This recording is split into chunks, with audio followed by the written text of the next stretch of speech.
El derecho notarial se encarga de dotar de certeza jurídica a los hechos e instrumentos públicos, contratos y custodia de documentos y valores. Si queremos crear una empresa, tendremos que realizar una escritura pública ante un notario. Buenas noches. Sean bienvenidos a la segunda conferencia magistral del 7º ciclo de conferencias de posgrado y licenciaturas ejecutivas de la Universidad del Valle de México, Campus Lomas Verdes. Estimados maestros, alumnos y público que hoy nos acompañan. El día de hoy recibimos al licenciado Conrado Zuckerman Ponce, notario 105 del Estado de México, quien va a impartirnos la conferencia Derecho Notarial, una experiencia práctica. Me permito resumir el currículum vitae de nuestro distinguido conferencista. El licenciado Zuckerman es licenciado en Relaciones Internacionales por la Universidad Iberoamericana. También cuenta con una licenciatura en Derecho por la Universidad del Valle de México. Los servicios que ofrece la Notaría 105 del Estado de México son inmobiliaria, corporativa, fiscal y contable y sucesiones. Algunos de sus clientes son HSBC, Banamex, MIFE, Scotiabank, Santander, Banejército, Hermes, Mitsubishi Motors, y es, de acuerdo a su eslogan, un notario accesible y siempre presente para sus clientes. Recibimos al licenciado Zuckerman con un aplauso.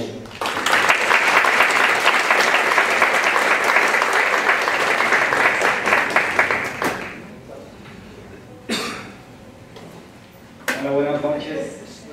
Muchas gracias al doctor Alfredo González Sánchez por haberme invitado. Para mí es un honor estar aquí. Además que soy egresado de esta universidad y de este campus. Hace años que no venía, han cambiado mucho las cosas. Voy a tratar de hacer esto muy ameno. Primero hablar un poco sobre qué es el notario, cuál es su función y en qué interviene. Para después hacer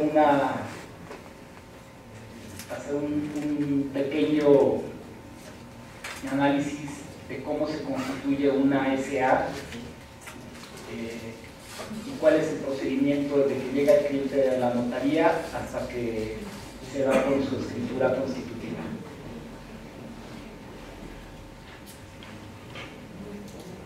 ¿Qué es el notario? El notario es un profesional del derecho a quien el Estado ha investido de ser pública. Esa función la ejerce en forma imparcial e independiente para conferir autenticidad a los actos jurídicos contenidos en los documentos que relatan. Esta función pública que ejerce el notario tiene la autoridad del Estado, sin embargo, no se encuentra situada jerárquicamente entre los funcionarios del Estado. Es decir, el notario no está sujeto a las responsabilidades y obligaciones de los servidores públicos, ya que no recibe un sueldo del Estado. ¿Qué hace el notario? Lo primordial que hace el notario es confiere seguridad jurídica y crea derecho preventivo. Su función primordial es la formalización de actos y hechos jurídicos que solicitan los particulares. Es decir, interpreta la voluntad de las partes y adecua la misma a las exigencias legales. Da fe de la identidad y califica la capacidad y la legitimación de los otorgantes. Y él es el único responsable de la redacción de sus documentos. Aquí estamos ante dos partes. El notario primero se cerciora de que el acto jurídico que se vaya a realizar cumpla con todas las exigencias que marca la ley, y segundo, se cerciora de que los otorgantes tengan capacidad legal y, en su caso, legitimación. Es decir, si alguien representa a una persona física o una persona moral, el notario se debe de cerciorar que esa representación no le haya sido revocada o modificada, y en su caso que tenga capacidad legal. El notario tiene que ser un conocedor del derecho, ya que en menos de media hora en la notaría podemos tratar temas de derecho familiar, de fiscal, de derecho mercantil, de derecho civil. Entonces es muy importante que sea un experto. Sin embargo, más importante es que sea accesible, honesto, imparcial, profesional y conciliador. Y sobre todo tener una vocación de servicio.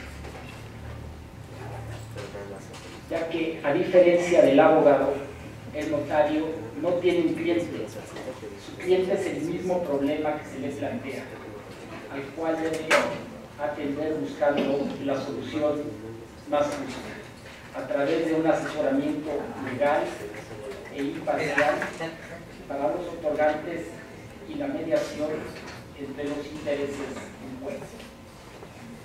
Esto es muy importante porque el notario crea derecho preventivo. Lo que hace el notario es evitar conflictos. Tiene que atender a ambas partes. Tiene que tener el sentido común para inclinarse por una de las partes cuando está socialmente o económicamente es inferior. Entonces además tiene que facilitar que se hagan los negocios. No es abogado ni de una parte ni de otra. Por eso, como dije antes, debe tener un gran sentido común para interpretar la voluntad de sus clientes y adecuarla al marco legal, encontrar la solución más apropiada mediante la preparación y redacción del documento de acuerdo a la voluntad legalizada de las partes sobre un criterio de imparcialidad, justicia y equidad.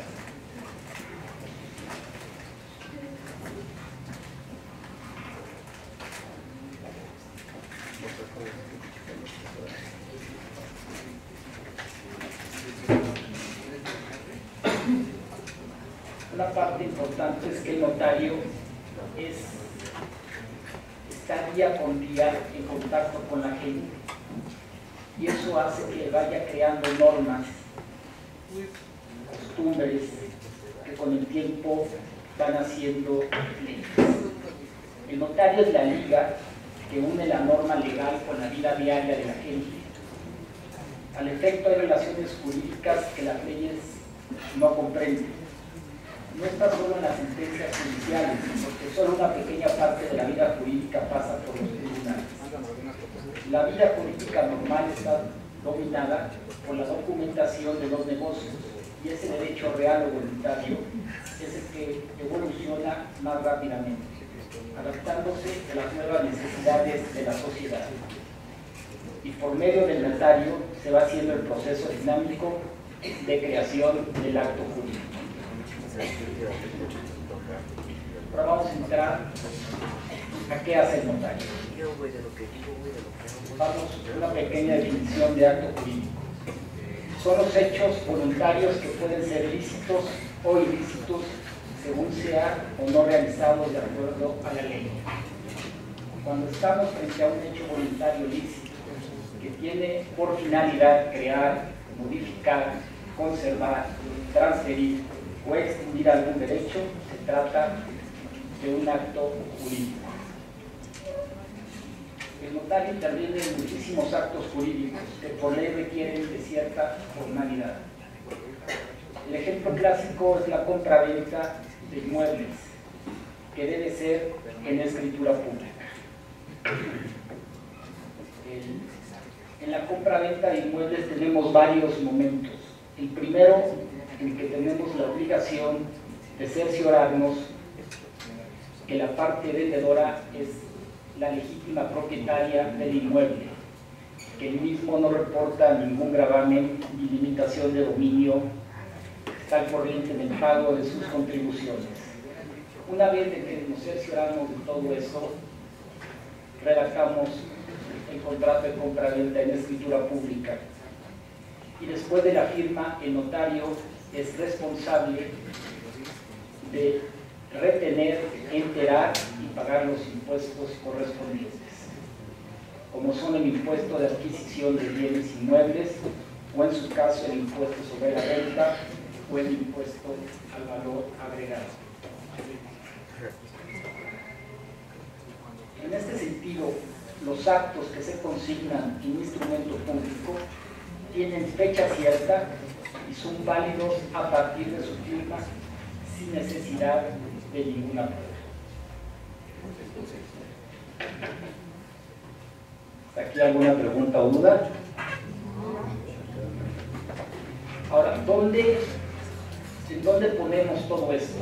Todos estos actos, nuestra actuación queda en el protocolo. ¿Qué es el protocolo? El protocolo es el conjunto de libros. Antes, hace 20 años, eran libros gordos, muy pesados. Ahora son libros formados por folios numerados y sellados, en los que el notario asienta y autoriza las escrituras y actas que se otorgan ante su fe, con sus respectivos apéndices, así como por el libro de cotejo. Este protocolo pertenece al Estado. Los notarios lo tenemos bajo nuestra custodia por 5 años a partir de la fecha de su autorización. Después de los 5 años, se manda al Archivo General de Notarías para su resguardo definitivo. Es importante aclarar que no obstante que se le denomina instrumento público, las escrituras y actas solo se pueden mostrar o dar copias a los otorgantes. Ninguna persona ajena a ese acto jurídico consignado en esa escritura puede tener acceso, con excepción de las autoridades en algún procedimiento judicial. Ahora vamos a explicar un poco los términos que escuchamos en la notaría. Escritura. La escritura es el instrumento original que el notario asienta en su protocolo para hacer constar uno o más actos jurídicos. Y el acta notarial es el instrumento donde el notario hace constar uno o varios hechos jurídicos presenciados por él o que le conste. Ya vimos que era un acto jurídico. Ahora vamos a ver qué es un hecho. Un hecho es un acontecimiento, es un evento real que tiene carácter de innegable. Los hechos jurídicos pueden ser humanos o no, y pueden ser voluntarios o involuntarios. Y nacen a la vida jurídica cuando crean consecuencias. Un ejemplo puede ser un temblor, y al caerse un inmueble, cuando ocasiona hechos que tienen relevancia jurídica. ¿En qué hechos jurídicos puede intervenir el notario? El notario puede intervenir en notificaciones, interpelaciones, requerimiento, protesta o entrega de documentos.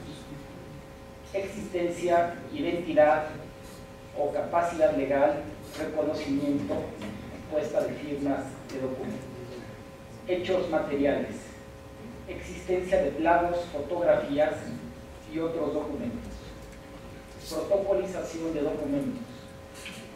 Declaraciones de una o más personas respecto de hechos que les consten y sean propios. Hablamos de protocolizar, y es algo que comúnmente la gente dice: voy a la notaría a protocolizar. ¿Qué es protocolizar? Es simplemente insertar un documento en el texto de un acta notarial mediante su transcripción o la reproducción de su imagen. Ahora bien, hablamos de que el protocolo pertenece al Estado. El notario lo tiene en custodia por 5 años. ¿Qué se le entrega a la gente? Se le entrega un testimonio, que es la copia en la que el notario transcribe integralmente una escritura o acta notarial y se incluyen los anexos correspondientes que obran en el apéndice. Dependiendo del acto jurídico de que se trate, si se trata de una compraventa de inmuebles o de una constitución de una sociedad anónima, este primer testimonio que el notario expide se tiene que ir al registro público, en su caso del registro público de la propiedad o registro de comercio. Vamos a tocar un poco qué es el registro público de la propiedad. El registro público tiene por objeto dar publicidad a la situación jurídica de los bienes y derechos, así como a los actos y hechos jurídicos que deben registrarse para surtir efectos contra terceros. Algo que hay que señalar es que en México el registro inmobiliario es meramente declarativo, es decir, no constituye derecho. Siempre deja salvo los derechos de terceros. Esta parte es importante porque, no obstante que el notario se cerciora cuando hace una compra-venta de que quien venda sea el titular registral y el inmueble no tenga ningún gravamen, el registro público siempre deja salvo derechos de terceros.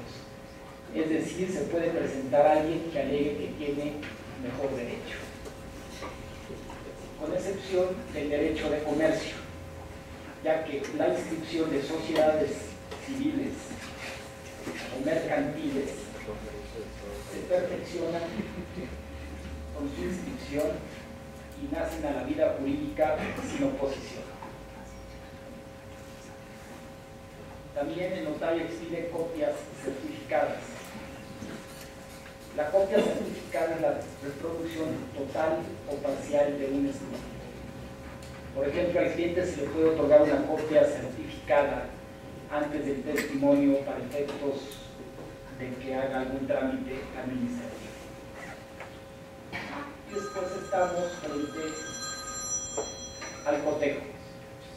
El cotejo es simplemente la confrontación de un documento original con una copia que firma el notario, sin calificar sobre la autenticidad, validez o licitud de dicho documento. Es decir, el efecto jurídico solo es de acreditar que es copia fiel de su original.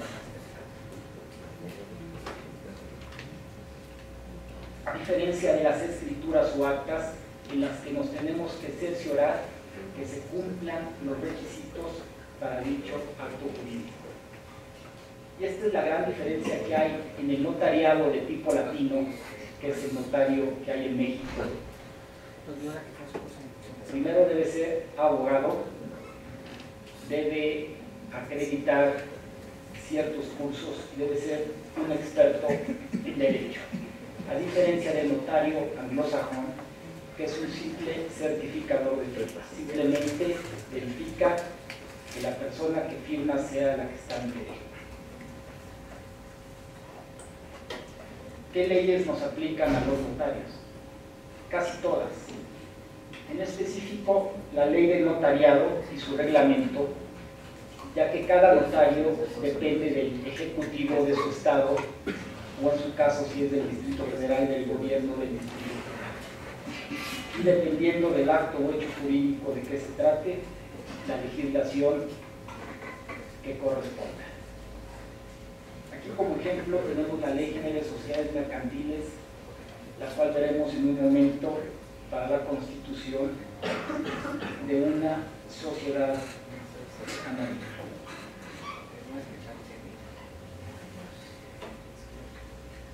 Hasta aquí la primera parte. Dejé un espacio porque siempre surgen dudas y creo que es importante que aprovechen la oportunidad de tener un notario frente a ustedes para cualquier cosa que podamos contestar. Gracias.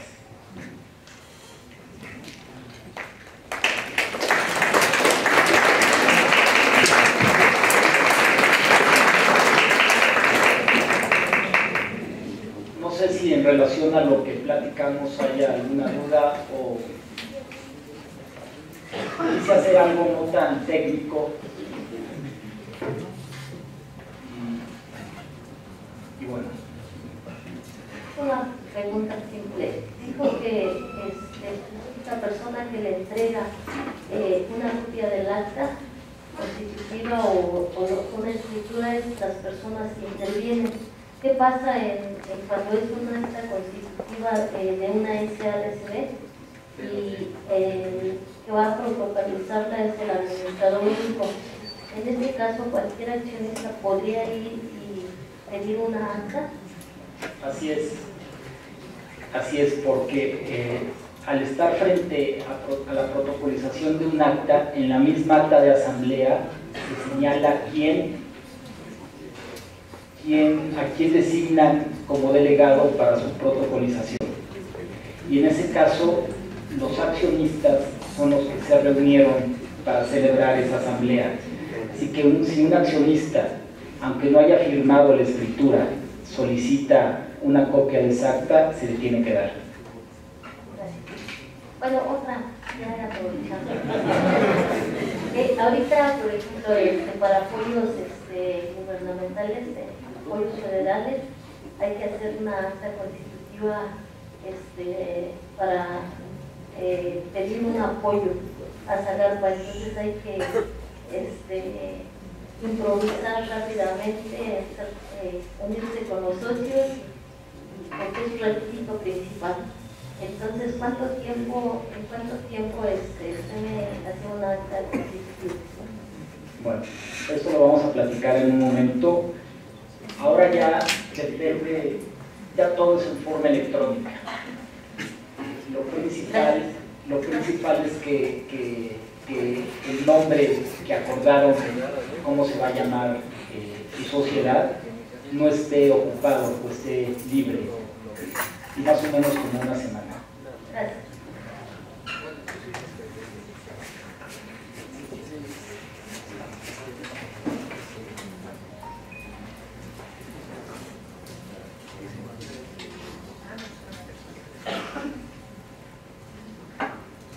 Buenas noches. Hola, buenas noches. Mi nombre es Tomás Martínez, estudiante de Derecho. ¿Cuál es la responsabilidad del notario público cuando, por ejemplo, en estos tiempos un político dice, te lo firmo ante notario y no lo cumple? Pero el notario ya firmó su rúbrica de lo que supuestamente iba a hacer. ¿Cuál es la responsabilidad del notario en este sentido? El notario en ese caso no tiene ninguna responsabilidad. Que tiene el notario simplemente está dando fe del compromiso de esa persona. Nada más. El notario no tiene ninguna responsabilidad si el señor cumple o no cumple. Es un documento que tiene toda la validez y en su caso es para que se le reclame a la persona que manifestó su dicho en esa acta, pero no al notario. Sí. Se lo digo porque yo di fe de varios de los compromisos de hace 12 años aquí en el Estado de México y no hay ninguna responsabilidad. Sin embargo, ante los compromisos no cumplidos los siguen haciendo diferentes notarios. ¿No sería conveniente, por ejemplo, en un momento negarles, decirle, a ver, mira, no sé si lo vas a cumplir o no, pero por lo que se ha visto, yo notario pues no podría dar fe de lo que es tu buena voluntad nada más? Bueno, el notario apercibe siempre de que declaren de las penas en que incurren quienes declaran con falsedad, ¿no? Y entre los hechos jurídicos que hace constar el notario son las declaraciones de una o más personas sobre hechos que les consten o lo que quieran declarar, ¿no? No veo por qué decir que no, ¿no? A lo mejor sería algo más bien ético, ¿no? Sí, como una cuestión de ética. Sí. Gracias. Buenas noches, soy José Ramos Saldaña, estudiante de Derecho. Básicamente son dos preguntas que voy a aprovechar. Una, en una compraventa, si por alguna razón, la que usted guste, no se paga el precio de la compra del inmueble, porque el comprador no lo tuvo en el momento, porque hay una financiera, por la cuestión, por el caso que usted quiera, ¿hay forma de revertir esa operación? por el momento que ya firmamos, se entiende que el momento que ya firmó la escritura, pues, ambas partes, traslada. Hay que tener mucho cuidado, sobre todo en las compraventas, que se firme, obviamente que primero firme el vendedor, que cuando caiga el dinero firme el comprador. En el caso de que hayan firmado ambas partes, y es algo que pasa, Sí, pasa porque a veces hay transferencias que por alguna razón no se dieron a cabo, y obviamente el pago del precio es un requisito para que se consolide el acto jurídico. Entonces, al no haber pago, pues no hay operación, ¿no? Aunque hayan firmado. Sin embargo, es una escritura que se le pone, las firmas van ante mí, sin embargo el instrumento no pasó. Voy más allá. ¿Qué pasa con el consentimiento del notario? El comprador quiere que se asiente el registro público de la propiedad. No es todo, Distrito Federal. El que ya es el propietario, no le ha pagado al dueño. Eso todavía creo que es más. Bueno, desde el punto de vista que está diciendo, pero que es. Pues aquí hay un fraude, ¿no? Pues es cierto, porque independientemente de que el que le paga es el comprador, mira, hay varios momentos en la compra-venta. El primero, sobre todo hablando del registro público, es cuando solicitamos el certificado de libertad de gravamen, que tiene efectos de aviso preventivo. Es decir, le informamos al registro que se va a hacer una operación de compraventa, o de hipoteca, o de crédito, de dación en pago, una donación, y quiénes son las partes. Una vez que tenemos ese documento y se firma la escritura, se presenta un segundo aviso preventivo, donde se dice ya se firmó la escritura. Es decir, se consumó el acto jurídico. Para después, una vez pagados los impuestos, presentar el documento para su instrucción. Si un notario está ante una compraventa en la cual le consta que no se pagó el precio, uno no debería presentar el segundo aviso preventivo. Y dos, mucho menos hacer los demás trámites, ¿no? Ya tiene que relacionar con la ética profesional. Desde luego, ¿no? Es, ¿cómo te diría?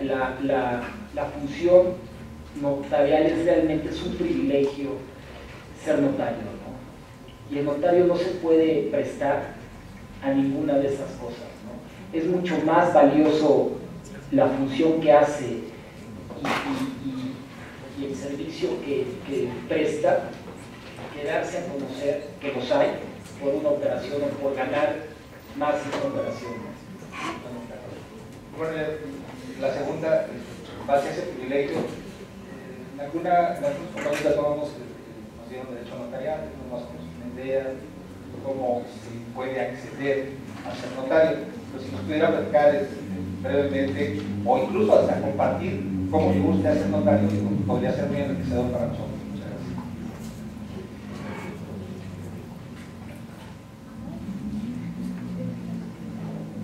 Primeramente, para ser notario hay que ser abogado, hay que estar recibido de la licenciatura en Derecho,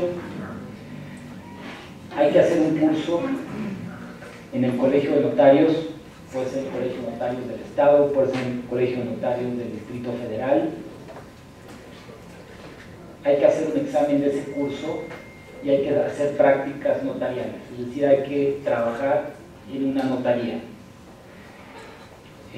Una vez cumplido esos requisitos, las nuevas notarías se abren de acuerdo a las necesidades de la población. Entonces, en el momento que se abre una nueva notaría, vamos a hablar del Estado de México,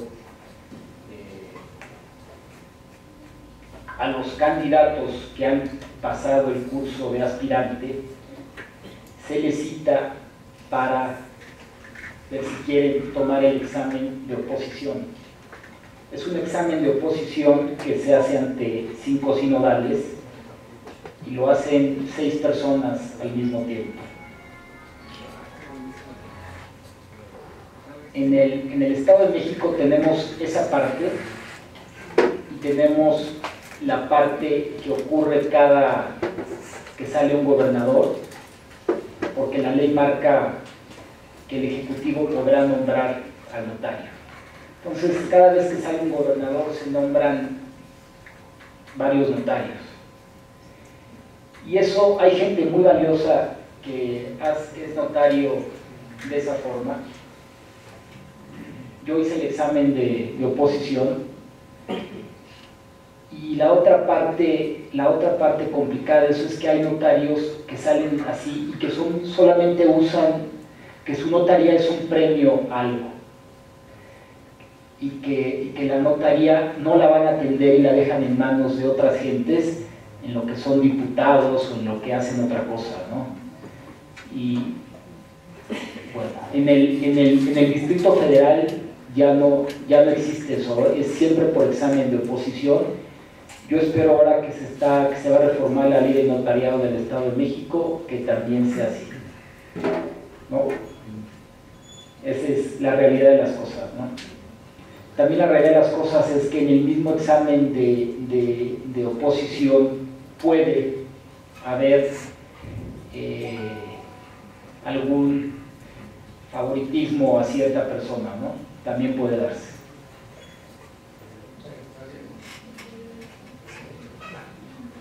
Buenas tardes. No, por herencia ya no. Sin embargo, hay muchas notarías que son de padres a hijos, ¿no?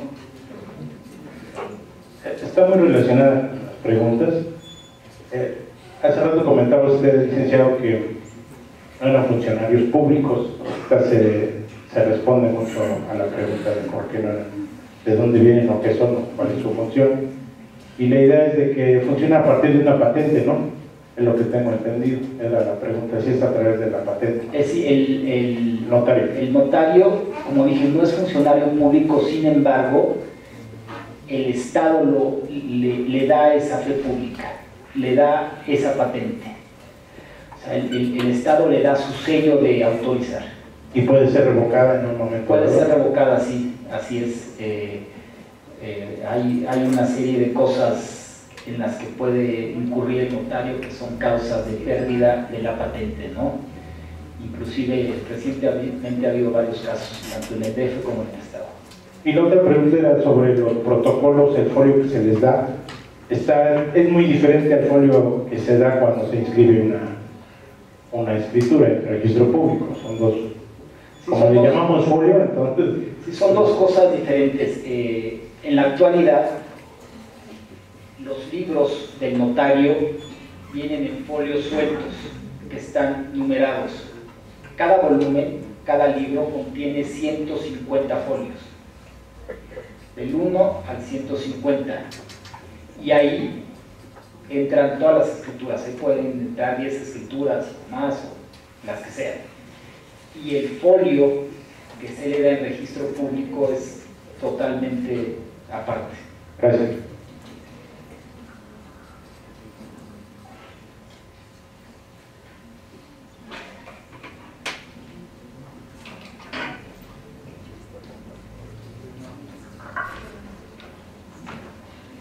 Buenas noches. Hola. Una pregunta, licenciado.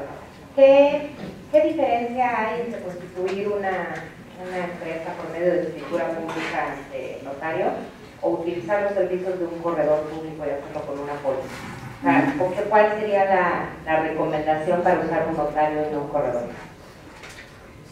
La verdad es que no hay ninguna diferencia, ¿no? El corredor puede asentar en una póliza, puede constituir una sociedad anónima de capital variable, una sociedad mercantil sin ningún problema. El corredor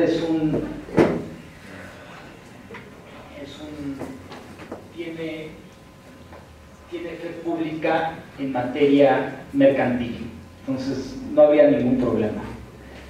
Lo que no puede hacer un corredor público es constituir una sociedad civil o una asociación civil, pero una SA, cualquiera de los dos. Ha habido ciertos pugnas entre corredores y notarios, porque hay notarios, yo no me meto, la verdad es que cada quien trabaja y cada quien que le eche ganas, ¿no? Pero ha habido notarios que dicen que el corredor puede constituir una sociedad anónima, pero no puede otorgar poderes en las asambleas porque los poderes están regulados en el Código Civil. Sin embargo, la verdad es que no hay ningún problema y se inscriben y funcionan perfectamente.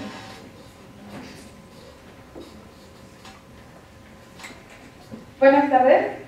Mi pregunta es si hay alguna, bueno, si se guían por el Colegio de Notarios en cuanto a los precios.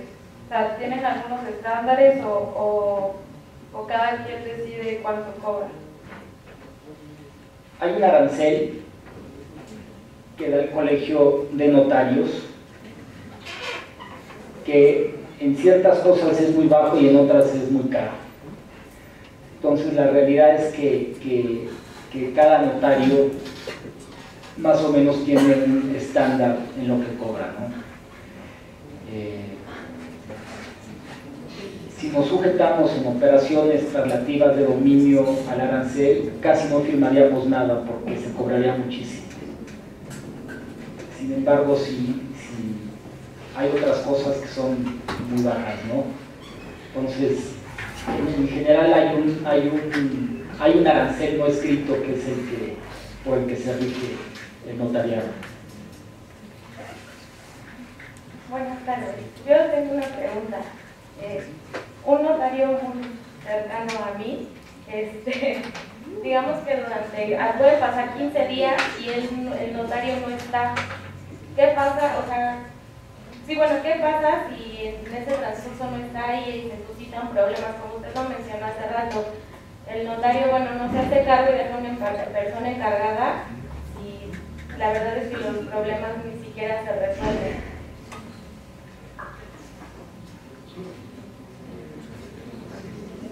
El notario, por ley, puede tomarse 15 días cada 6 meses.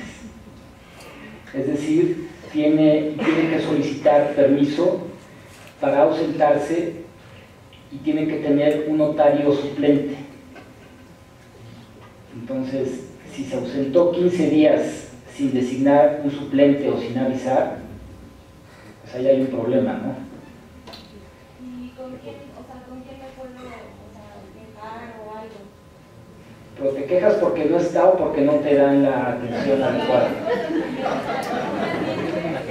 Por las dos cosas, porque no me atienden, ya lleva muchos años mi trámite y pues lo que quiero recurrir es ya a la jerarquía mayor, que en este caso es el notario, y siempre dicen este curso, este seminario, y pues la verdad es que ni el curso ni el seminario, y cada mes no se encuentra la materia. Por eso dije, entre las cualidades que tenía que tener el notario es que sea un notario accesible. Yo creo que los tiempos aquellos en que el notario era una figura que estaba metida en su oficina han pasado, ¿no? Y al final todo se resume en servicio, servicio, servicio. Entonces aquí lo que tienes que hacer es poner una queja formal. ¿Es notario del Estado o del DF?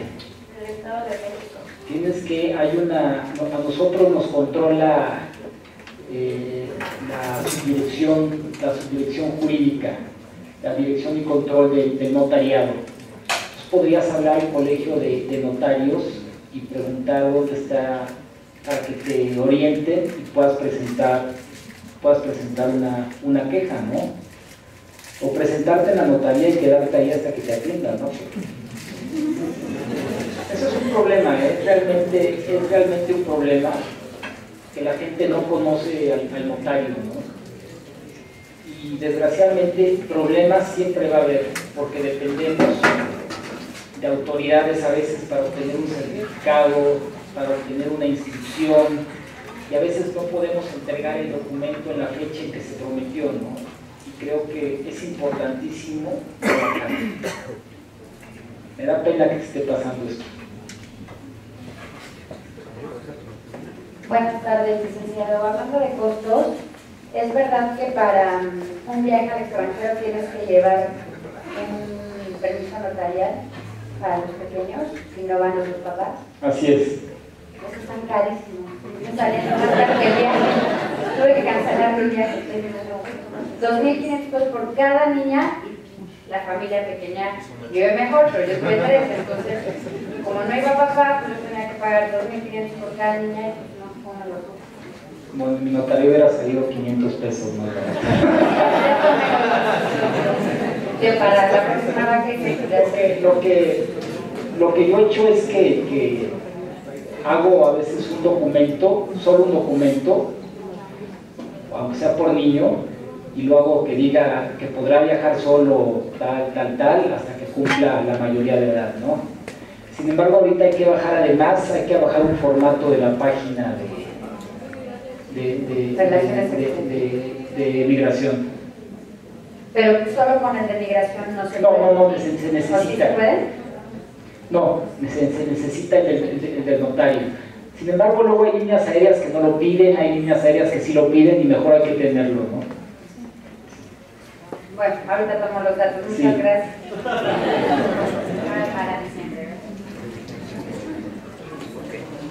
Como ven, el notario interviene en muchísimos aspectos de la vida cotidiana y las personas acuden a él. Por eso que digo que el notario es el primer contacto que tiene la gente con la realidad jurídica, y es importantísimo saber escuchar, interpretar, porque la gente dice, quiero hacer una sesión. Bueno, no es una sesión, es una donación, es una compraventa. Entonces es importante aconsejar bien a la gente. ¿Les parece bien que tengamos 5 minutos de preguntas adicionales y después nos vayamos a la otra parte de la conferencia, que es cómo constituir una sociedad anónima? ¿Sí? Ok, entonces quizá 3 preguntas más.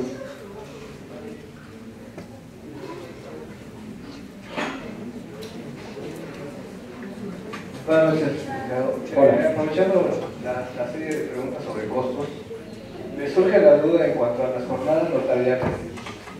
Tengo entendido que, bueno, cuando se hacen las jornadas notariales hay una punto cuando no la hay. La pregunta es si eso está en función del costo del bien inmueble. Sí, las jornadas notariales generalmente son para inmuebles de cierto valor, no son para inmuebles de zonas residenciales altas, ¿no? Y desgraciadamente este año ya no hubo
allá arriba.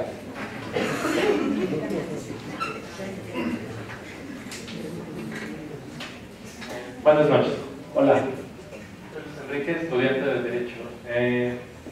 Me quedé con la duda, hace un momento platicaba o ponía la duda acerca de una compraventa en la cual no se había dado el pago por el bien inmueble en el Distrito Federal, y sin embargo revisaba hace un momento también el Código Civil Federal y menciona en el artículo 2549, si no me equivoco, que la compraventa se perfecciona en el momento en el que se da el consentimiento, sin necesidad de que se haya trasladado el dominio de la propiedad o que se haya utilizado precisamente el precio de la cosa, en este caso bien inmueble.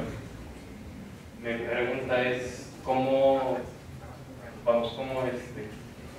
genial. Mira, es lo que dices es un hecho, ¿no? El acto se perfecciona a la firma de ambas partes. Pero si no hay pago de la cosa... Sí, si no hay pago de la cosa, en teoría no la vamos a firmar. Pero así es, ¿no? Por supuesto de que si se firmara como se colocaban hace rato. Pues en ese caso puede el comprador, perdón, el vendedor demandar al comprador el pago de la cosa, ¿no? Hay que ver si se entregó o no el bien, ¿no? Cada compraventa es diferente, cada compraventa tiene sus cosas, y es muy interesante, ¿no? Y nos pasa eso, ¿no? Porque a veces el bien se entrega antes, se da posesión antes, a veces se da después de la firma, a veces se da en el momento de la firma, y es un momento porque estás en la notaría, no estás físicamente entregando las llaves, ¿no? Ahora, está en el supuesto precisamente de que bien las cosas y recurran al notario, en el supuesto de que queda en un contrato privado. ¿Cómo lo planificarían? Mira, desgraciadamente hay muchísima informalidad. Estas nuevas leyes que tenemos ahora, sobre todo la ley de actividades vulnerables, en donde prohíbe las compraventas en efectivo arriba de 500,000 pesos, a mí se me hace lo más ilógico que hay, porque desde luego México es un país donde hay muchísimo efectivo y no todo efectivo proviene de una actividad ilícita. Entonces, qué mejor que la gente se compre y se venda, aunque sea en efectivo, y acuda ante el notario, y el notario retiene impuestos, entera, paga derechos. Sin embargo, a raíz de esto, y también a raíz de mucha falta de conocimiento, la gente se compra y se vende con contratos privados, ¿no? Muchas veces, si bien bienes irregulares que no están ni siquiera inscritos en registro público, y después tienen que llevar procedimientos de inmatriculación, prescripción, etcétera, ¿no? Es un tema muy padre, pero estaríamos toda la noche aquí platicando eso. Muchas gracias.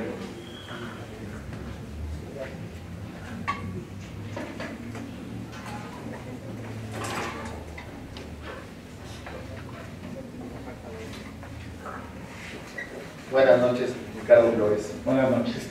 Una pregunta. Mencionaste que tenemos la obligación de cerciorarnos ante la compra-venta de un inmueble de que la otra persona es el dueño, ¿no? ¿Hay alguna institución que nos brinde esa información o algún proceso? Porque, digo, aquí en México, entre ejidales, agrarios, propiedades comerciales y demás, como que uno anda medio perdido en ese sentido. Mira, si hablamos de notarios, el notario puede intervenir cuando el bien ya está inscrito en el registro público, y es precisamente donde acude uno a verificar si es el legítimo propietario. Se solicita un certificado y en donde nos tienen que decir que efectivamente él es el propietario, si tiene alguna deuda o reporta algún gravamen. Entonces la institución es el registro público. Okay. Y la otra pregunta sería, ¿qué es el valor catastral? ¿Qué es? Ajá. Pues es el valor que da la autoridad catastral o la autoridad local para determinar el valor de un inmueble y en base a eso cobrar el predial. Y digamos que si se quisiera hacer una compraventa y el que me lo quiere vender me dice, mira, este es el valor catastral, pero el valor comercial es otro, ¿eso es adecuado? La compraventa es un acuerdo de voluntades, se puede fijar el precio que sea, por abajo del valor catastral o por arriba del valor catastral. El impuesto se cobra sobre el más alto. Normalmente el valor catastral es más bajo que el valor de operación, y otras veces que me ha tocado ver es mucho más alto, ¿no? Y ahí ya entramos en otros temas fiscales. Ok, muchísimas gracias.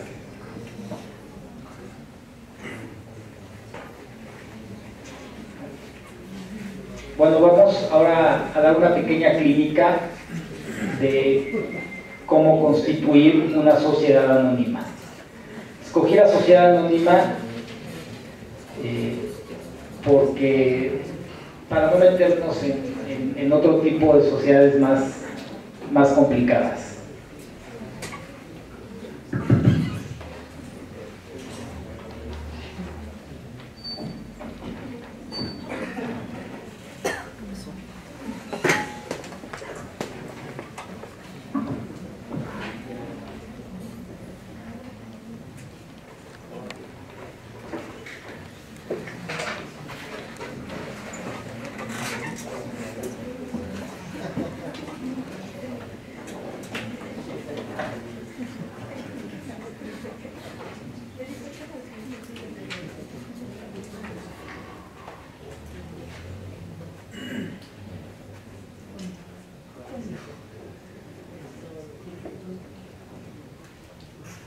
En primer lugar, una pequeña, hay que diferenciar en que, por ejemplo, una sociedad anónima y una sociedad civil. Bueno,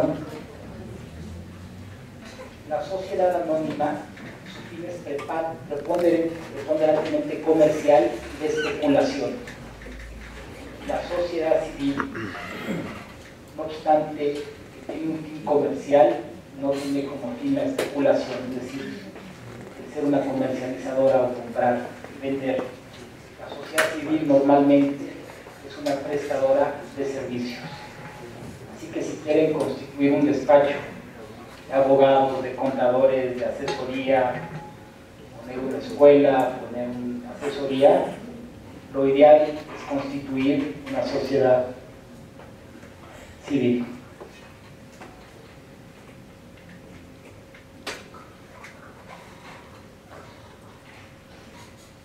La sociedad anónima es la que existe bajo una denominación que se compone exclusivamente de socios cuya obligación se limita al pago de sus acciones. Y por ley, la sociedad civil puede constituirse por la comparecencia ante el fedatario público. Ahí también decía corredor, pero se lo quitamos. Pero luego dice de la escritura o póliza correspondiente. Vamos al siguiente. ¿Cuál es el proceso de constituir una sociedad? Se acude ante notario, se les da un formato donde indica 3 opciones de cómo quieren que se llame sociedad. Además nos dan cuál va a ser el domicilio social, la duración y en su caso el monto del capital social. Anteriormente, siempre las sociedades, por regla general, se constituían con 50,000 pesos. Cambió la ley, ya no tenemos un capital mínimo con el cual tenemos que iniciar. Lo que yo recomiendo es que se inicie con lo que realmente están aportando los socios. Antes, las denominaciones se solicitaban a la Secretaría de Relaciones Exteriores por una práctica muy vieja en relación al artículo 27 constitucional. Ahora se solicitan a la Secretaría de economía. Siguiente, por favor. Aquí nos hacen saber el objeto social, a qué se va a dedicar, cuál es la función primaria de esta sociedad. Esto es importantísimo, sobre todo los primeros 3, 4 incisos del objeto social, sea a lo que se vaya a dedicar su empresa, ya que es lo que va a tomar Hacienda en relación a los datos fiscales. Luego, datos generales de los accionistas.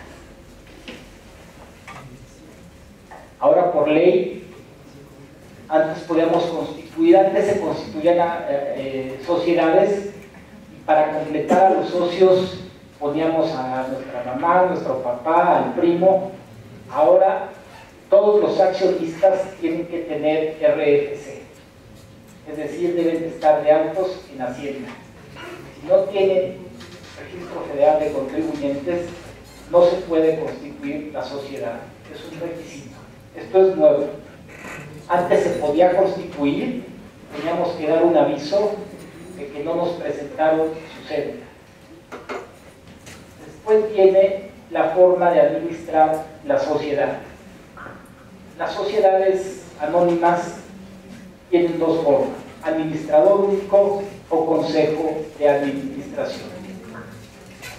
Y es muy importante esta parte de la asesoría en la notaría, porque los estatutos de la sociedad, la verdad es que es un traje a la medida a lo que quiera la gente, a lo que quiera hacer la gente, ¿no? Entonces es muy importante establecer cómo van a funcionar.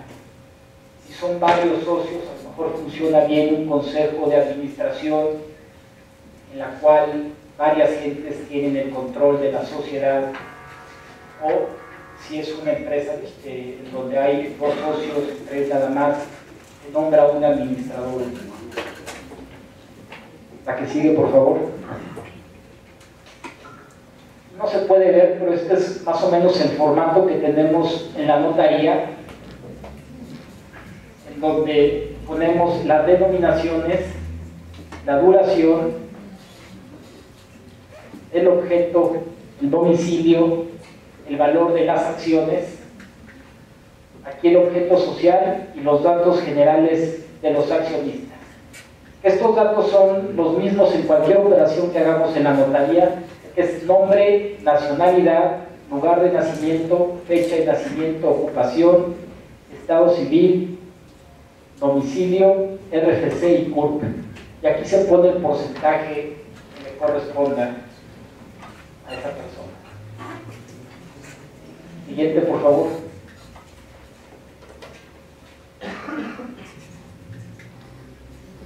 Ahora, a partir de todas estas nuevas leyes, en especial la ley de actividades vulnerables, este es un formato que en todas las operaciones que se hacen en la notaría nos debe de llenar el cliente de su propia mano y firmarlo. Le ponen todos sus datos generales. Aquí sobre todo tenemos problema con representantes de bancos cuando nos firman escrituras de créditos que no quieren llenar de esta forma. Siguiente. Ahora, como dije anteriormente, ya todo es en forma digital. Entonces, pedimos en la página, se llama SIGER, también suempresa.com, la autorización de denominación por razón social, que depende de la Secretaría de Economía. Y aquí ponemos los nombres que nos dé el cliente. Siguiente. Aquí está la página, tu empresa MX. Yo como notario tengo aquí una clave y acceso con una clave y con mi huella digital. Y aquí es importante porque a veces la gente dice, la quiero constituir ya, pero bueno, como estamos en México, se cae el sistema, se traba, Entonces, a veces se tarda un poco más, ¿no? Generalmente se tarda de 3 a 4 días. Pero ya hay tantas sociedades constituidas que hay que buscar bien el nombre para que no esté ocupada esa denominación. Próxima, por favor.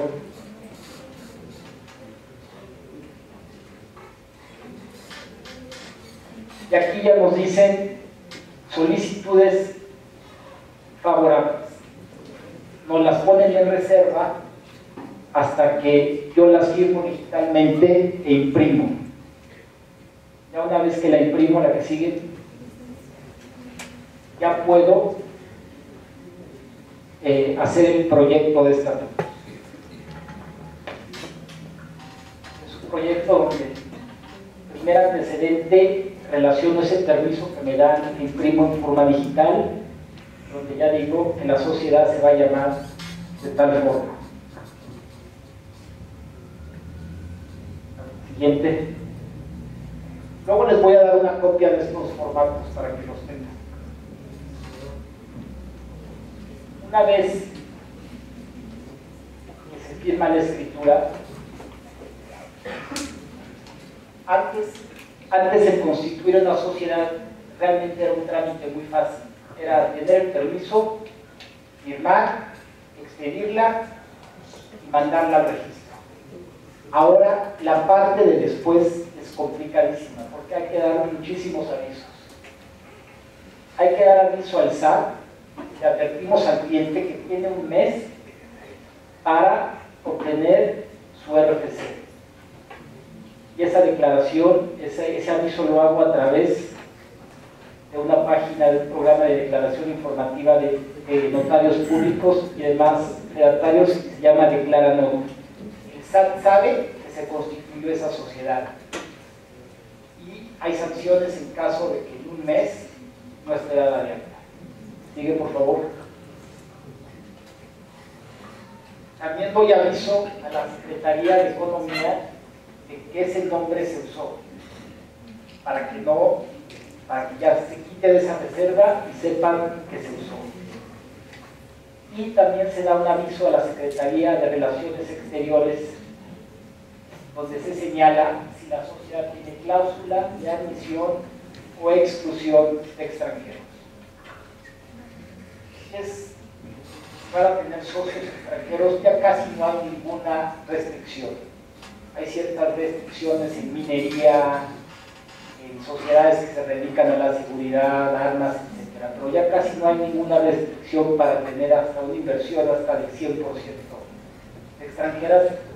Sí hay que dar un aviso y las sociedades pues tienen que inscribir en el Registro Nacional de Inversión Extranjera a la sociedad. Que sigue, por favor.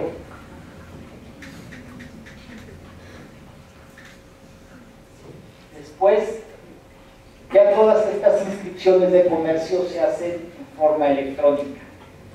Después de que hicimos la escritura, de que la firmamos, tenemos otra vez que entrar,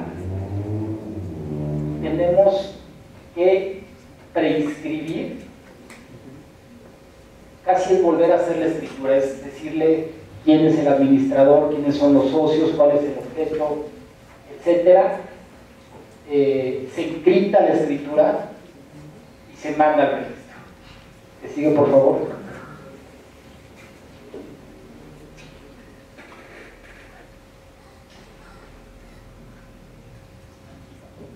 Se inscribe la escritura descargando la información y en ese momento se genera un folio mercantil, que es el que le va a corresponder a la sociedad. Se crea una forma precodificada donde se resume toda la información y se manda encriptado el archivo. Bueno, me adelanté un poco, perdón. Que sí.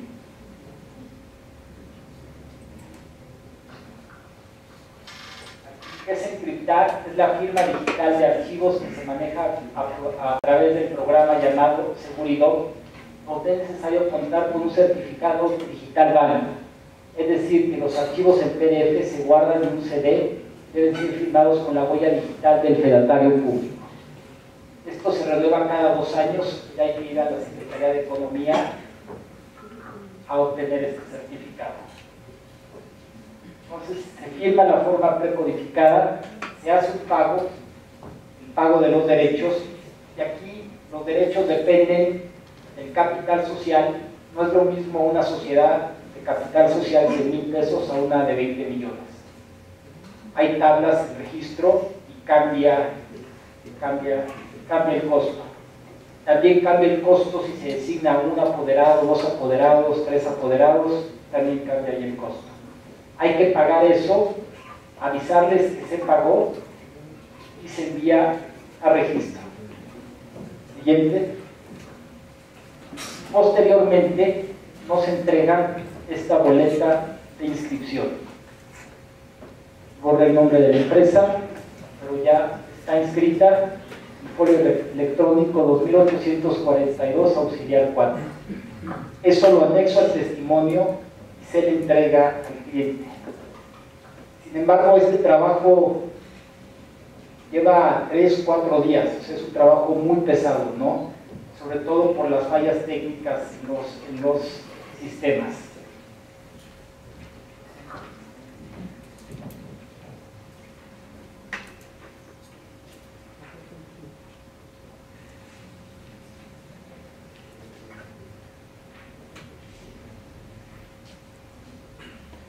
Este es básicamente el procedimiento para constituir una sociedad. Podríamos abrir algún pequeño espacio para preguntas en relación con la constitución, ya sea de asociaciones, de sociedades mercantiles o de sociedades civiles. Pero básicamente ese es el procedimiento: que se reúnan, que vean a qué se van a dedicar, que tengan la convicción de sacar adelante un negocio para luego ir con el notario o con el corredor público a constituir su sociedad. Además, ya una vez constituida, una vez inscrita, no la pueden dar de baja así nada más. Antes se podía dejar como en suspensión de actividades, ahora se tiene que celebrar una asamblea donde se acuerde su disolución anticipada y se disuelva. Y hay que hacer publicaciones y tiene un costo. Entonces es importante, si lo van a hacer, que tengan la seguridad de hacerlo. No sé si tienen alguna duda.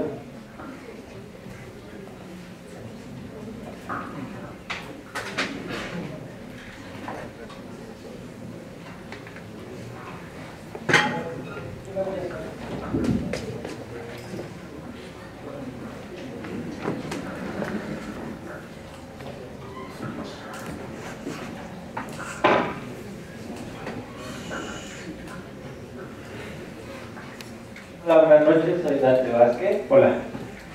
Tengo una duda. Yo tengo una sociedad, como 3 socios, pero en un socio nos defraudó, una empresa aparte y usó bienes de nuestra sociedad para utilizarlos en ella. Entonces, bueno, ya por el estatuto venía que cualquier fraude o algo así, pues él ya no podía estar bueno, cualquiera de las personas no podía estar en la empresa. El problema ahorita es que él obviamente ya se fue, ya no hay nada, pero él sigue siendo accionista. ¿Hay alguna forma de sacarlo? Porque al final de cuentas nosotros, si no, tenemos que pagar comprarle las acciones, que no las ven. Pero en este caso él sigue siendo, al final de cuentas sigue siendo accionista. Pero si primero indicaste que en los estatutos se mencionó que una de las causas de que quede fuera de la sociedad es que cometa algún ilícito o haya hecho algún fraude. ¿Se presentó una denuncia? Sí, de hecho ahorita está en proceso, pero obviamente sigue siendo accionista. Hijo, aquí habría que analizar bien el caso, pero yo creo que podrían celebrar una asamblea general extraordinaria y en base a lo que dicen esos estatutos presentar la denuncia penal y decir que es una causa de exclusión de la sociedad y sus acciones el uso de la palabra, los demás socios se queden con ellas, ¿no? Pero sí debe anexarse esa denuncia. Es complicado, es algo que pasa mucho, por eso hay que elegir muy bien a los socios. Obviamente no sabe uno qué va a pasar, hay que confiar, porque si no se confía no se hacen negocios.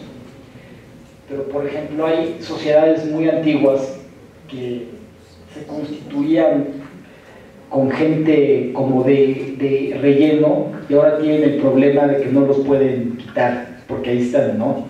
Los pueden diluir y quedan con una parte muy chica, pero ahí están, ¿no? Ese es un problema común, no por esa causa, o porque ya no quiso formar parte de la sociedad y se desapareció y se fue a vivir a X lugar, ¿no?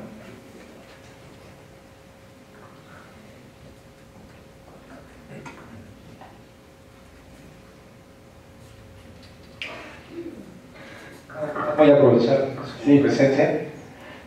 Tengo muchas dudas, pero vamos a tratar de... Sí.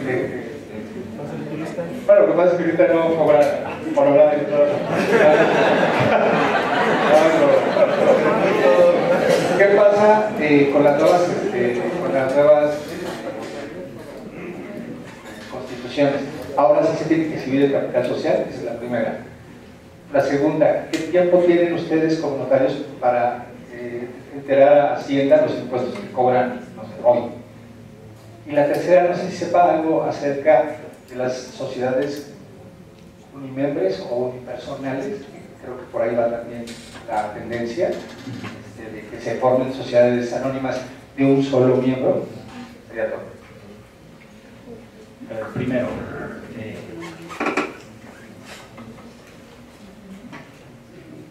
¿cuál fue la primera pregunta? No tenemos ninguna exigencia de ley de que se exhiba el capital. Yo siempre recomiendo que lo que se constituya sea con lo que se abra la cuenta de cheques y que sea lo que se aporte. Pero no nos tienen que exhibir al momento de la firma el dinero o el capital. Segundo, el tema fiscal es más bien en relación a inmuebles. En tema sociedades no hay pago de impuestos. En un tema inmobiliario tenemos 17 días para pagar el impuesto de traslado de dominio o el impuesto de adquisición de bienes, que es el impuesto local que se genera en cualquier transmisión de propiedad. Y tenemos 15 días para impuestos federales, en este caso impuestos sobre la renta o IVA. Y además somos responsables de ese pago. Y el tercero era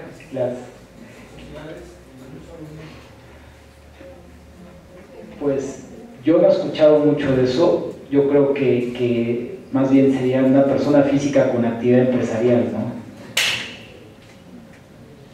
La verdad es que no he escuchado mucho de eso.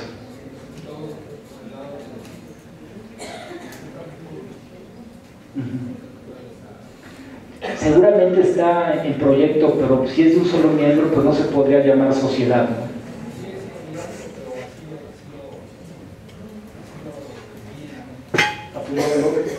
Lo voy a investigar porque no estaba yo enterado. Gracias.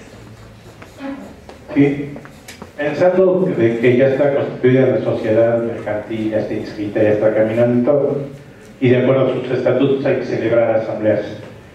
¿Esas asambleas se tienen que protocolizar todas? No necesariamente. No necesariamente.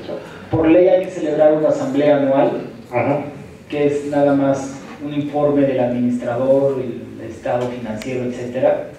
No es necesario protocolizarla. Sí es necesario que esté en el libro, y hay que tener orden y hay que tener muy bien el libro de actas. ¿Qué se tiene que protocolizar? Se tiene que protocolizar si hay alguna reforma en los estatutos, si hay algún aumento de capital, si hay alguna revocación o nombramiento de apoderados, si hay un cambio de administrador, si hay un cambio de comisario, si se cambia la forma de administrar de consejo o administrador único, en fin, pero estas asambleas normales no es necesario. O una exclusión de socios, ¿no? O una exclusión de socios, así es. Que irónicamente la transmisión de socios, el cambio de socios, ya no es inscribible, no se inscribe. Y se me hace a mí una verdadera barbaridad, ¿no? Porque a veces la única forma de saber cómo está esa sociedad es consultando el registro público. Buenas noches. Hola. Yo me llamo Antonio Jiménez y la pregunta es enfocada a las empresas tecnológicas. Hay la tendencia de apoyos en el sector gobierno como en el sector de la recaudación de impuestos a todas estas empresas que no siempre son con fines de lucro. Me refiero a las startups que tratan de conectar personas y tienen fines de beneficios colectivos. ¿Hay algún tipo de constituir este tipo de empresas, de organizaciones, sin arriesgar tanto capital? Porque realmente, bueno, si no son con fines de lucro, pues es un poquito complicado. Si hay el apoyo en materia, pues para consolidarlo como una organización formal, que es necesario, y aparte de términos en gobierno y este tipo de apoyo. No sé si quedó muy claro. Mira, depende que vayas a constituir, ¿no? Y también depende del sector o a lo que te vayas a dedicar, ¿no? ¿Puedo reformular mi pregunta de la siguiente manera? Una empresa que se dedica a la comunicación entre particulares, con fines de lucro, pero necesita ser una empresa constituida, ¿hay algún beneficio, hay algún tipo de apoyo para este tipo de organizaciones? Es que mira, si es sin fines de lucro, estamos ante una asociación civil, punto. Si es con fines de lucro, estamos ante una sociedad civil o ante una sociedad anónima o ante una sociedad cooperativa. Dependiendo, imagino que hay ciertos sectores en donde el gobierno da facilidades para la obtención de permisos, para la obtención de donativos, etc. Pero si no tiene fines de lucro, estamos ante una asociación civil. Ok, gracias.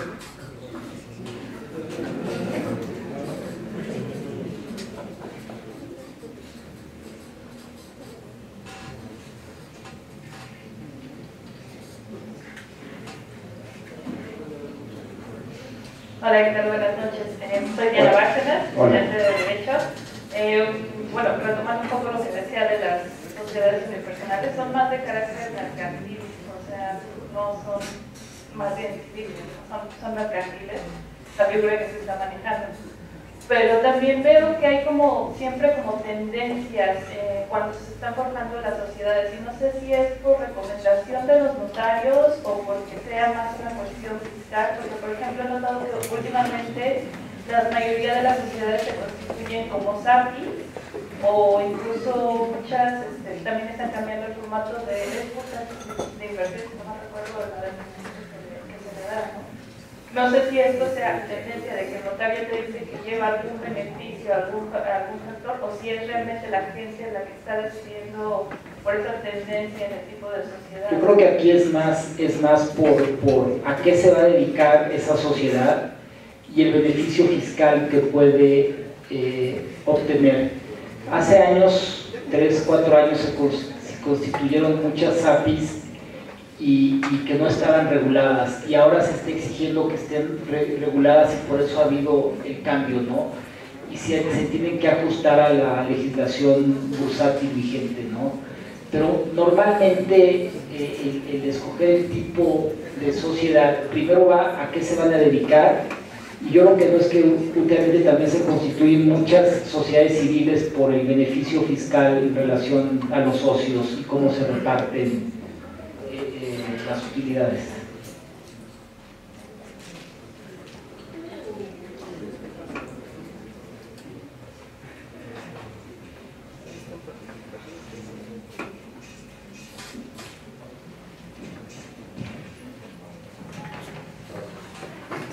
buenas tardes, mi nombre es Isaac Flores, soy estudiante de Mercadotecnia. Yo tengo una pregunta, creo que es muy sencilla, pero pongamos que, bueno, pertenezco a una sociedad, SADCB, pero un día de repente ya me decido emplear y me contrato a otra empresa del mismo ramo, digamos, de tecnología. Eso me puede provocar un problema, un beneficio a futuro. Digo, ya escuché que se necesita hacer una asamblea para poderme retirar, pero si esa asamblea no se ejecuta, ¿qué problemas puede haber con el empleo? Pues yo creo que tú debes tratar, como todavía socio de esa sociedad, de solicitar que se constituya, de que se celebre una asamblea, ¿no? Además, por ahí también hay sociedades que tienen cláusulas de no competencia, ¿no? Que no te puedes ir o robarte secretos e irte a hacer lo mismo, ¿no? Entonces, yo creo que sí sería importante, por tu tranquilidad y para estar bien, que provoques que se celebre una asamblea, ¿no?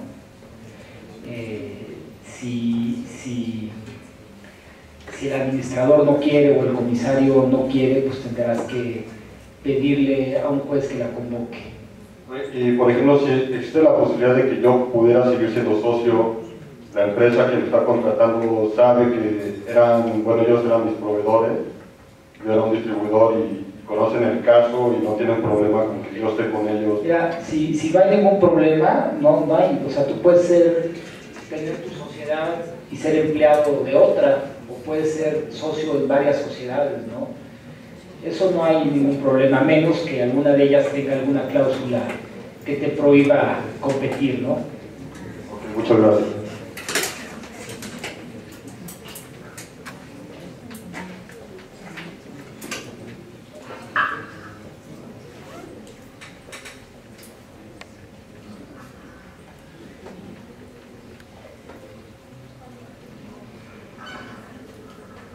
¿Tenemos alguna otra pregunta?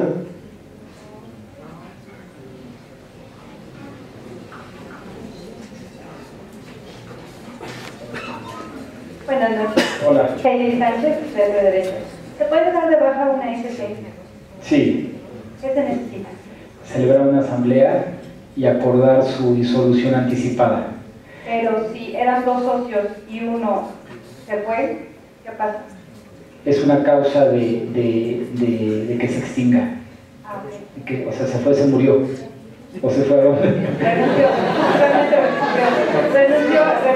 pero no renunció a la SC, sino renunció a la empresa donde trabajaban. Entonces ya nada más se quedó una sola persona con la sociedad civil.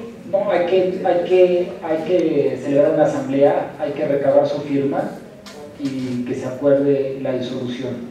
Si ves el capítulo del Código Civil, son 5 artículos, ¿no? La verdad es que generalmente se siguen las reglas para disolver una SA en la SC, pero no hay que publicar, no hay que hacer muchas cosas. Entonces es muy sencillo. Muchas gracias.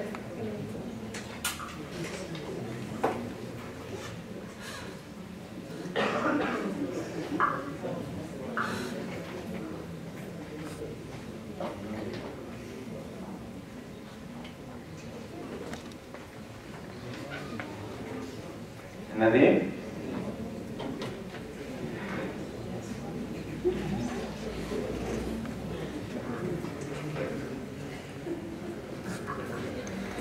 Buenas noches, licenciado. Ahora sí lo saludo. Hola. Mi pregunta es... Contigo empezamos, ¿verdad? Con un aspecto fiscal. Sí. Para hacer el aumento de capital social, ¿se tiene que pagar impuestos? No.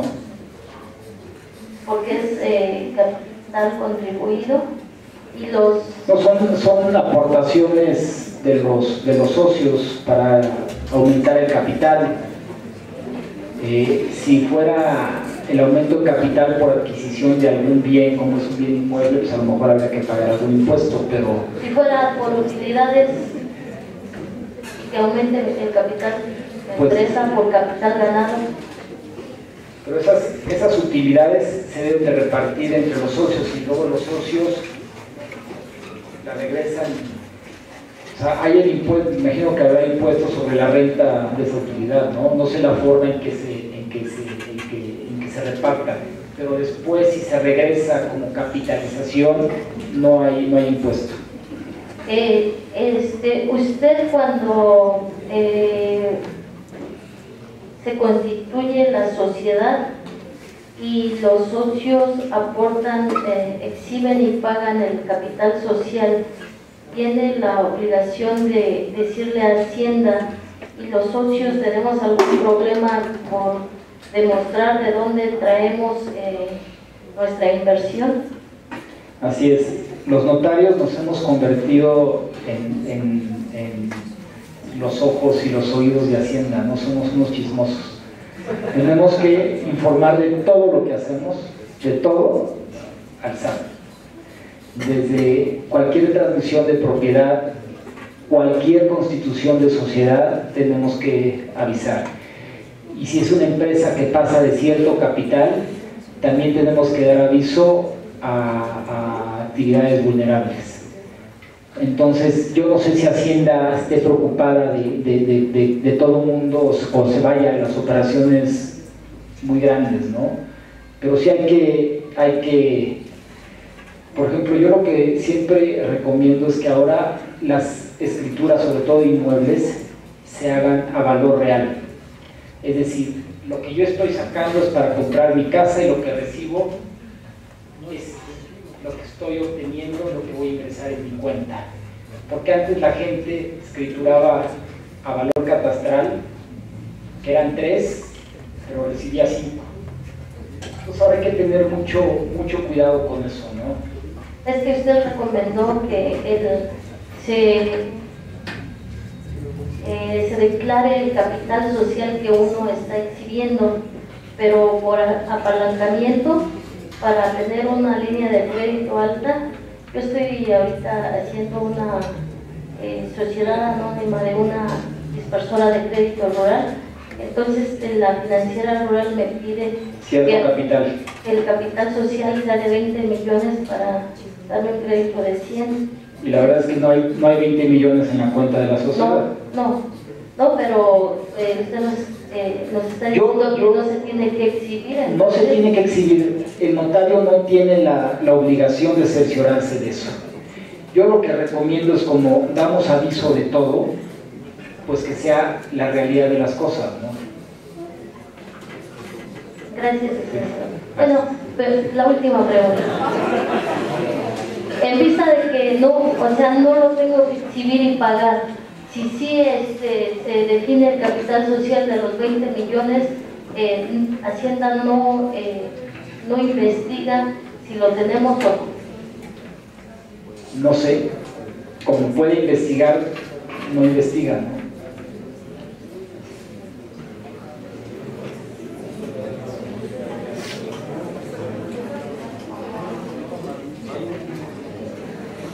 Dos últimas preguntas.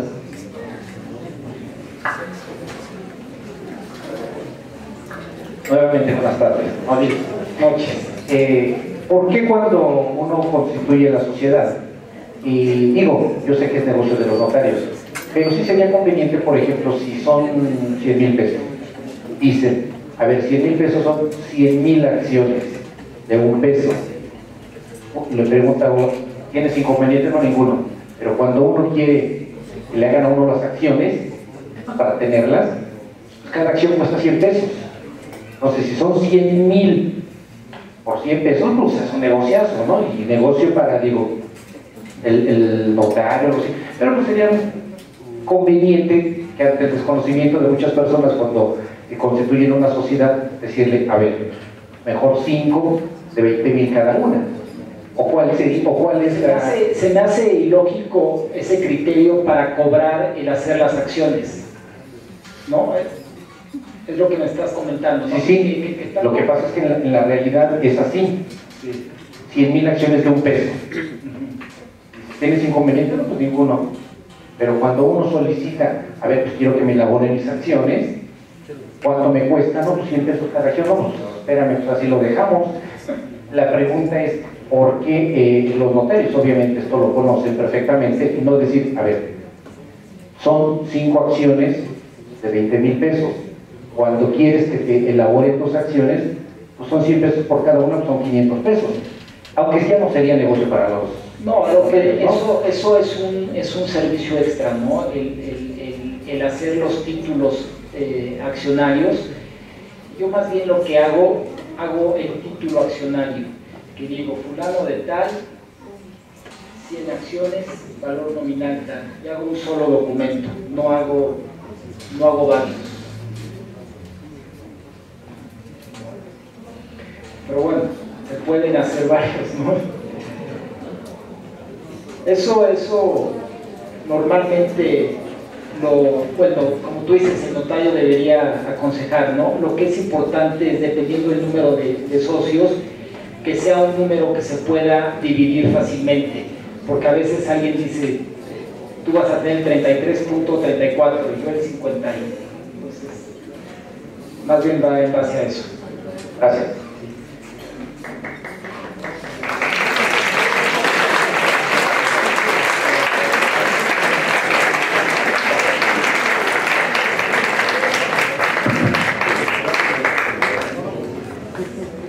Agradecemos al licenciado Zuckerman por esta conferencia y en nombre de nuestra universidad, el doctor Oscar Díaz entrega un reconocimiento.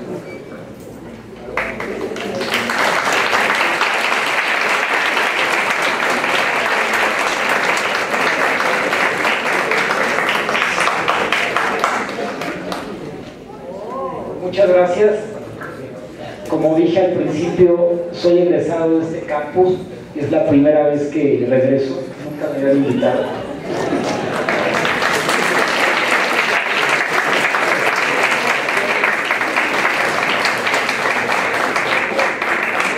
Así que muchas gracias.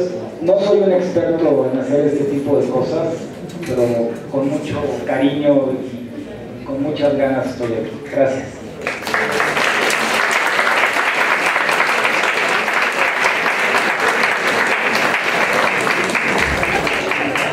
Muchas gracias, les recordamos que el día de mañana tenemos una nueva conferencia sobre liderazgo y Universidad del Valle de México, Campus Lomas Verdes, por siempre responsables de lo que se ha presentado. Muchas gracias.